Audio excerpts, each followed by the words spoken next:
one of the things that you're super passionate about is helping companies look for markers about what is happening in the future. What could they possibly be missing? Things could be going perfectly today, and the next thing you know, someone does it better than you, faster than you, cheaper than you, and you write a series of papers that you provide for your clients called Future Proof, which is basically essentially the same concept of fireproofing your house. You're preparing for the worst, hoping for the best. Why do you find that so vital when it comes to marketing? Okay, great question, and I don't want to come across as a little immature, but this is my passion. I'm excited enough about this that I might have like a Tom Cruise jumping up and down on the couch moment. Let me just calm down. Okay, essentially, future-proofing is all about looking at all the different variables, as many as possible, right? Because there's always the element of luck or bad luck that comes into play.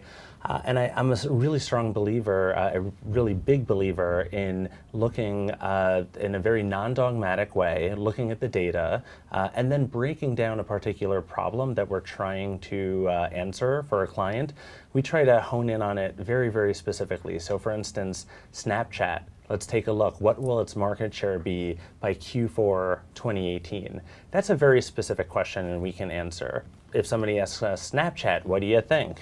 That's very vague, right? So it's very important. So you're trying to even figure out what is it we're even trying to ask about the trend. Because how else will you test to see how well you do? And by the way, that's another key thing. I'm glad you brought that up. With respect to advising people about what's to come, you're going to get a number of things imperfect, not 100% correct.